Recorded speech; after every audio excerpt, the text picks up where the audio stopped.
Bem-vindos a mais uma edição do Consultório de Psicologia, edição habitualmente com o Dr. Luís Lameira e, como sabe, pode ouvir sempre na rádio às sextas à tarde, depois das 5, ao sábado e domingo à noite e à quarta-feira, depois das 2 da tarde. Hoje vamos escolher um tema muito atual, a atenção e a concentração, que cada vez escasseia mais na maior parte da sociedade, e estamos numa altura em que os jovens se preparam para os exames. É uma boa altura para falarmos deste tema, mas também não esquecer os mais adultos e os mais idosos, que também têm que lutar muitas vezes por uma atenção e uma concentração mais espontânea. Dr. Luís Lameira, este é um tema escolhido. Quais são as diferenças entre ambos? A concentração e a atenção. E atenção, bem-vindos, caros ouvintes. Se me permite, antes uma pequena introdução, isto é um tema importantíssimo. Estamos a falar dos principais pilares das nossas cognições, ou seja, atenção, concentração, raciocínio e memória, que a memória já abordámos profundamente, a atenção ainda não abordámos, já abordámos a inteligência também, e se nós conseguimos desenvolver a concentração, a atenção, o raciocínio, com certeza que iremos melhorar o nosso QI, ou seja, tornarmos-nos mais inteligentes, mais aptos no dia-a-dia e também melhorar a nossa memória. Mas, indo mais concretamente e focando a sua questão, a atenção. O que é a atenção? É estar disponível para receber conhecimento. É estar receptivo a absorver estímulos. Aqui temos que saber diferenciar alguns tipos de atenção. É a chamada atenção de vigília. Isto é, quando estamos a conduzir, quando estamos a escovar os dentes, a tomar banho. Digamos que é uma atenção sem concentração. Um alerta, mais ou menos. É mais um alerta, caminharmos na rua, atravessarmos a estrada de um lado para o outro, olhar para a esquerda, para a direita para ver se vem carros, ver realmente se não vamos contra um poste na rua, ou seja, contornarmos os obstáculos num passeio. Esta é chamada atenção de vigília, quase que subconsciente. Depois temos a atenção que abrange mais a consciência, que é a tenacidade. Focamos determinados estímulos por mais tempo. E depois temos 4 tipos de atenção.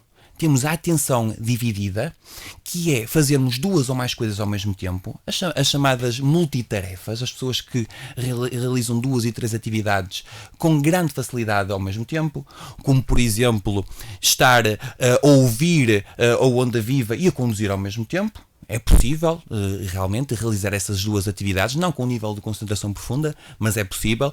Temos a atenção alternada, que também é muito importante. Por exemplo, um aluno quando está a estudar e se é interrompido com um telefonema, se é interrompido com os pais a baterem à porta do escritório dele, aí a atenção alternada é a pessoa desconcentrar-se do foco de concentração e depois voltar a concentrar-se naquilo que estava a fazer anteriormente. Temos ainda a atenção seletiva, que é focar-me em determinado tipo de estímulos. É isto que eu quero aprender, é isto que eu pretendo absorver. E ainda a atenção sustentada, como eu referi há pouco, que é pormos em prática o nosso nível de concentração. Concentração, podemos fazer aqui um trocadilho. Concentração, centrarmos em algo, focarmos em algo, ou seja, investirmos toda a energia apenas num estímulo, apenas num tipo de conhecimento, de forma a não sermos bombardeados com vários tipos de pensamentos à nossa volta. Ou seja, eu estou a estudar físico-químicas, estou a fazer os exercícios físico-químicas, de repente passa-me pela cabeça que daqui a um bocado tenho que fazer uma tarefa, aí já me desconcentro. Estou a ter atenção, não concentração. Não estou a concentrar-me no conhecimento. E ainda há um terceiro ponto concreto, que é a consciência. Muito bem. Que é o seguinte, como o próprio nome indica, com a ciência. Ou seja, o aluno, pegar no exemplo de físico-química, o aluno já compreende alguma matéria, evoca o conhecimento que tem dentro de si para a consciência, de forma a conseguir estar atento, estar alerta para o tipo de exercícios que pretende então resolver. Que cuidados é que há a ter ou que métodos é que podemos usar para nos adaptarmos enquanto jovens, enquanto idosos e para concentrarmos numa só tarefa, muitas vezes para termos os resultados que pretendemos? Muito bem, penso já se perceber. Relativamente a estratégias para melhorarmos a nossa concentração, aquilo que eu sugiro é experimentar coisas novas, ou seja, não seguir o piloto automático. Se a pessoa vai a pé para a escola sempre pelo mesmo caminho, variar o caminho, porque aí vai ficar mais alerta, vai ficar mais concentrada. Se a pessoa vai sempre ao mesmo supermercado, por que não variar de supermercado? Porque aí realmente vai estar já organizado de forma diferente, aquele estabelecimento vai ter que se concentrar de outra forma, ou seja, não vai estar perante o piloto automático. Mas aí o impulso à compra pode ser superior, porque sim, fica mais à novidade e acaba por comprar mais. Aí a pessoa tem que gerir de outra forma os impulsos, é verdade, naquelas pessoas que realmente têm, digamos que esse obstáculo para conseguir ultrapassar. Há vários exercícios interessantíssimos. Eu vou tentar resumir, porque realmente se os nossos os alunos estiverem em casa, os ouvintes mais jovens e menos jovens, por colocarem em prática, realmente o nível da concentração vai aumentar bastante no seu dia-a-dia.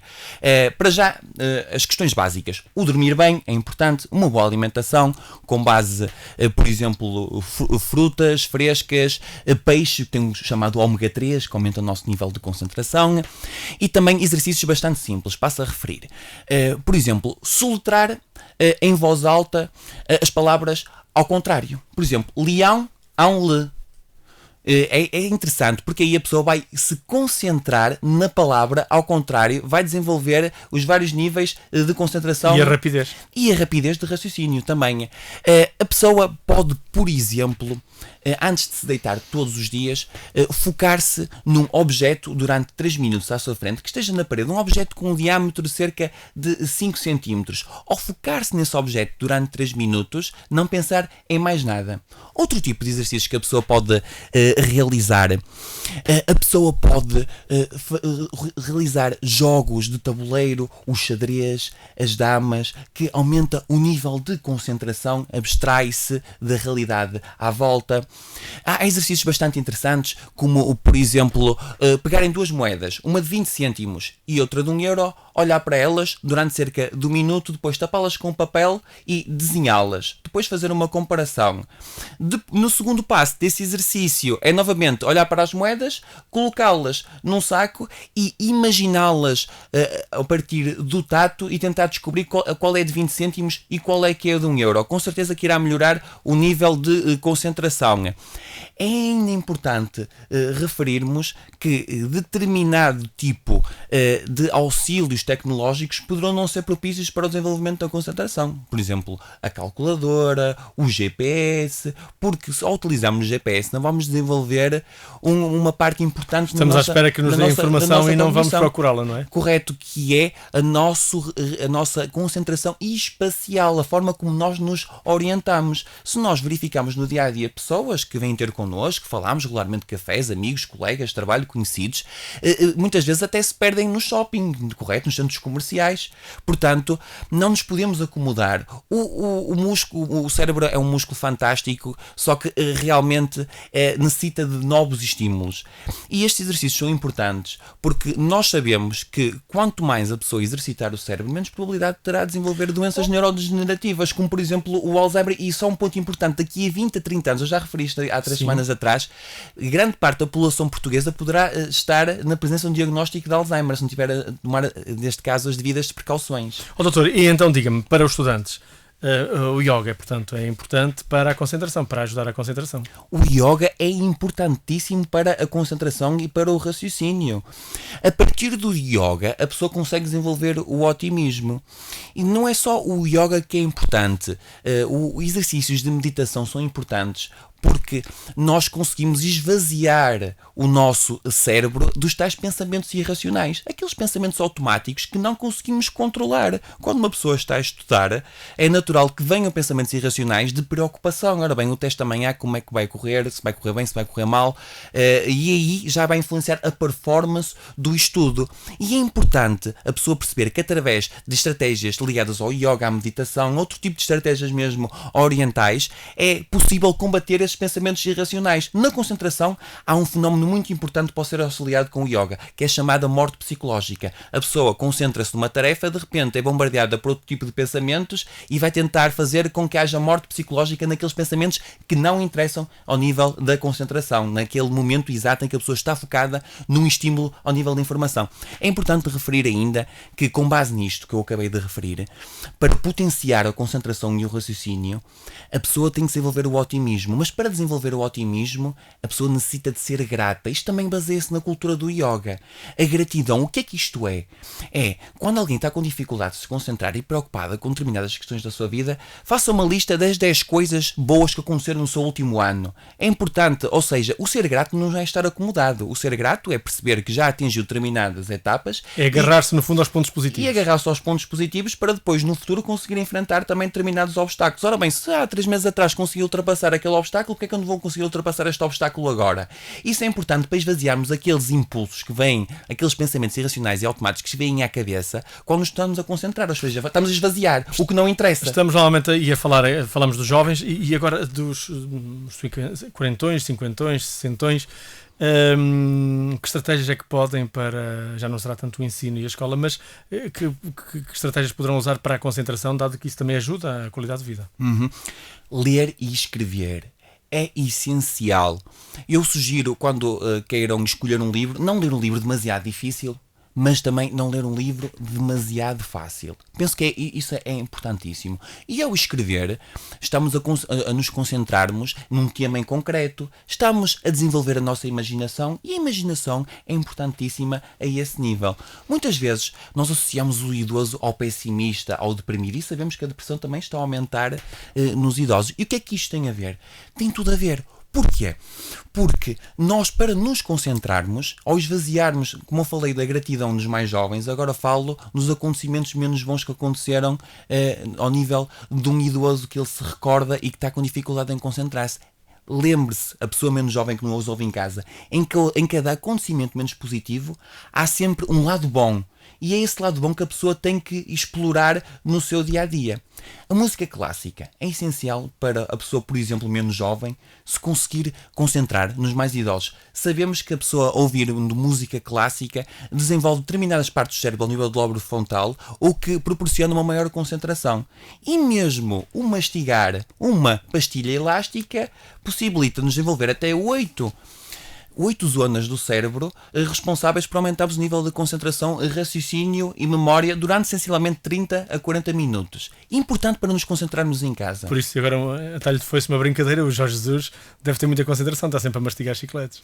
O Jorge Jesus tem um grande nível de concentração. É verdade. E nota-se no ar dele. E é um excelente treinador e consegue catapultar as emoções e os sentimentos do jogo para a competência. Porque muitos jogadores que já passaram pelo Benfica dizem que ele é um excelente treinador, então ao nível de métodos de treino, realmente, ele esmera-se. Mas voltando Muito bem, vamos ao que interessa. Mas voltando à questão da concentração, a música clássica é uma forma indireta para nos concentrarmos melhor e mais, a música alegre. Se nós ouvirmos música alegre, estamos mergulhados em emoções positivas e ao estarmos mergulhados nesse tipo de sentimentos positivos, melhorarmos as nossas cognições, ou seja, o raciocínio, a atenção, a concentração, a memória e a inteligência. Para terminar, se me permite, muito rapidamente, houve um estudo efetuado há pouco tempo com pessoas mais idosas, em que na sala A estavam 20 pessoas idosas a ouvirem uma música triste, e na sala B, que era o outono de um artista de música clássica, que era o Vivaldi, e na sala B estavam a ouvir a primavera de Vivaldi, que era bem mais alegre. As pessoas na sala B, todas com o mesmo nível de QI, as pessoas na sala B tiveram um melhor desempenho quanto ao nível de raciocínio, atenção, concentração e memória. Ou seja, o estar mais alegre, o ser mais otimista é importante para nos concentrarmos no nosso dia-a-dia nas tarefas. E um ponto muito importante a referir, não são as pessoas com o QI mais elevado que chegam aos melhores cargos no que diz respeito a uma grande empresa. Por exemplo, só 25% das pessoas que têm um QI acima da média é que chegam a esses grandes cargos. Os outros 75% chegam a esses grandes cargos, porquê? Porque são carismáticos. Aí está, o carisma também é importante para atingir o sucesso, não é só treinar a concentração, a atenção, mas as emoções, a forma como gerimos as emoções vai levar-nos a sermos uma pessoa carismática. Uma pessoa carismática coloca-se no lugar do outro, é empática e, de certa forma, vai de encontro... Explora o que interessa, as necessidades do outro. Explora as necessidades do outro e vai ao encontro do mundo do outro, certo, digamos assim. Certo. Doutor, aqui a outra questão importante, e para concluirmos, é a internet. Que efeito pode ter em tudo isto? Na facilidade que se pode chegar às coisas, ou na facilidade de ter tudo à mão que não exploramos como devemos ser, e isso pode também prejudicar a concentração e a atenção. Não podemos ver a internet apenas como um auxílio externo. Porquê? porque a internet molda o nosso cérebro. Digamos que é a terceira força mais importante para o nosso cérebro, a seguir ao alfabeto e a seguir aos números. E é preciso saber gerir muito bem a forma como navegamos na internet. E aquilo que nós sabemos é que as pessoas estão a ficar cada vez menos concentradas. Ou seja, quando eu digo concentração, pegamos na definição inicial, é focar-se só num tipo de informação, num tipo de estímulos, absorver profundamente este tipo de informação. E a internet está a levar a desenvolvermos a chamada atenção parcial, que é fazermos 2 e 3 coisas ao mesmo tempo. A pessoa tanto está a mandar uma mensagem no Facebook, como está uma página aberta para estudar. Não pode ser, a pessoa tem que criar a sua rotina. E um ponto importante para referirmos... Não se concentra em nenhuma, não é? Não se concentra em nenhuma. Alguém que trabalha muito na internet, e verificamos várias pessoas que única e exclusivamente usam a internet como auxílio, eu costumo dizer-lhes para recompensarem-se, ou seja, durante 45 minutos tentarem ler, concentrar-se naquilo que interessa, só ao fim de 45 minutos irem à caixa de e-mail, mais 45 minutos ou mais 1 hora a lerem aquilo que interessa.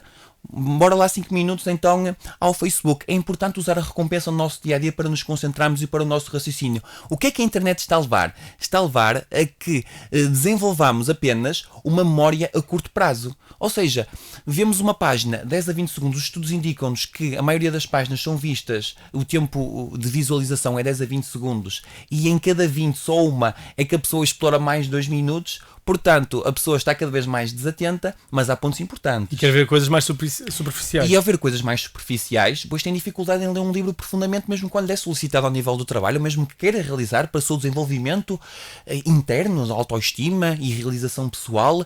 Mas há pontos bastante positivos. Por exemplo, ao nível da aprendizagem, a pessoa está a desenvolver, o nosso cérebro está a desenvolver o sentido de relevância, que é selecionar a matéria mais importante no seu dia-a-dia. E é um ponto menos positivo, que é a criatividade. Ou seja, passa a expressão, a papinha está toda feita, está toda lá, a pessoa não vai desenvolver a sua escrita, a pessoa não vai desenvolver a sua leitura profunda, e sabemos que quando falha a memória, o pensamento criativo diminui, ou seja, vamos ser cada vez mais pessoas passíveis de criar coisas menos criativas, menos informação nova à nossa disposição. Se me permite ainda referir, muitas vezes associamos a desatenção e a hiperatividade nos jovens, sim. Mas 1 a 2% dos portugueses adultos têm déficit de atenção, e o déficit de atenção é uma doença passível de ser diagnosticada no consultório de psicologia. É muito simples nós verificarmos quem é que sofre déficit de atenção no nosso dia-a-dia. Claro que carece sempre de um diagnóstico de um profissional de saúde mental. Alguém que se esquece, por exemplo, dos óculos, das chaves, alguém que não consegue terminar uma tarefa até ao fim, alguém que tem muitas ideias e quer realizar muitas coisas ao mesmo tempo, só que realmente não tem o sentido de perseverança, não se empenha numa só tarefa, cansa-se facilmente, é alguém que gosta de adrenalina, ao nível da condução tem uma condução pouco recomendada, as suas relações amorosas desvanecem-se facilmente, e é uma pessoa que tem muitas brancas, esquece facilmente das coisas numa palestra, quando está a falar com um amigo, contar uma história. E são pessoas, acima de tudo, que têm dificuldades na rotina do dia-a-dia. Nós sabemos que a rotina, por uns pontos, é importante. Noutros pontos poderá não ser tão importante, mas nos pontos em que é importante, essa pessoa não consegue planear uma rotina. Então, que dicas para uma pessoa que tem essas falhas, essas brancas, essas quebras de atenções, que conselhos é que dá?